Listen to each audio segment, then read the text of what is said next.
Hey, what's up everyone? And in this video, I want to talk about an exchange rate between the Japanese yen and the US dollar. I'm sure right now you know that the Federal Reserve is increasing interest rates, and you might be wondering, well, what kind of impact does that have to other economies in terms of currency and their GDP as well? Here, I'll bring up a chart which is the USD Japanese dollar, and you'll see that ever since US started increasing the interest rate, the Japanese yen went from around $100 yen to $1 to almost 150 yen to $1. And this is actually a drastic change. In fact, it's actually a 50% increase. As of this point, you might be wondering, well, how do I actually think about this? What is the impact? Now, imagine you used to be able to use a dollar to buy a Japanese sushi, a nigiri. And now, because the exchange rate has devalued so much, you can actually buy 1.5 sushi. That means when you're buying stuff from Japan, it's going to be a lot cheaper. And for a Japanese customer coming to US, it will be a lot more expensive. Why do you think that is happening? It all comes down to the exchange rate. Now, when you're comparing between two countries, the country with the higher interest rate, meaning offering a higher return, will attract more capital. So that's where the capital will flow to. So looking at the next chart, you can take a look at the US interest rate right now is 3.25%. And the Japanese interest rate right now from Trading Economics is 0%. That means people who are holding Japanese yen in their bank account will earn 0% interest.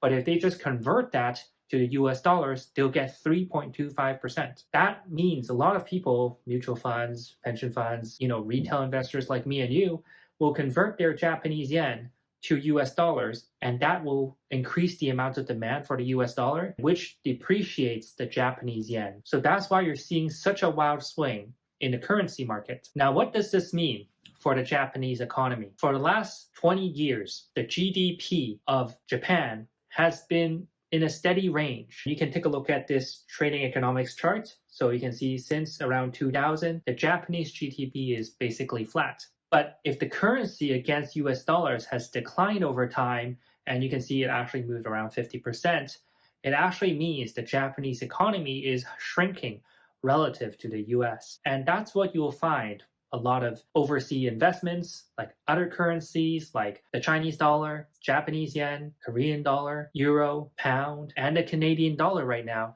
is devaluing against the US dollar because the interest rate for the US dollar is really high. Now, when do I think this will stop? Goldman Sachs is predicting another 75 basis points increase in interest rates coming up November 2nd, and then another 50% basis points of interest rate increase in December. And in January, February, it's going to be another 25 basis points. So if US continue to increase interest rates and other countries cannot keep up, then other countries' currencies will continue to devalue. And this means if you're traveling to Europe, Asia, it will be very cheap for American travelers. Other countries, if they're trying to travel to the US, it will be very expensive. And in terms of import-export, it will be very advantageous to outsource manufacturing and ship products from Japan, Asia, Europe over to USA. And that will actually lower the prices as well, because US dollar is very strong at the moment. Now, in terms of investing, that is quite important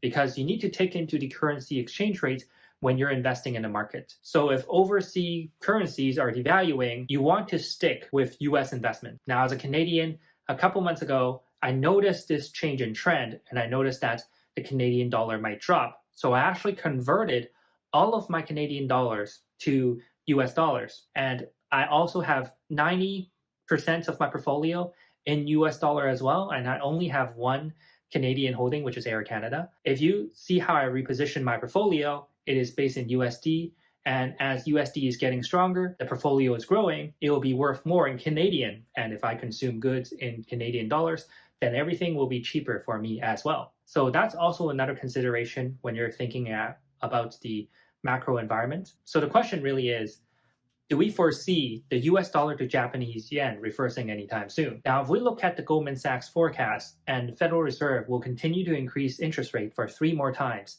and right now the Japanese economy is not strong enough to increase the interest rate yet, then I don't think the trend will be reversing anytime soon. Now, there is a lot of pressure for Japan to increase their interest rate, and they need to attract tourists to the country as well, so then there's more demand for the Japanese dollar. So there are two indicators I look for. When you see the Federal Reserve is flattening the interest rate or even decreasing the interest rates in the future, then I think it is possible for the currency to reverse. But if not, then you'll continuously see capital flowing out of Japan to United States, and that would devalue the Japanese currency. So that's it for this video, and if you have any questions, then let me know.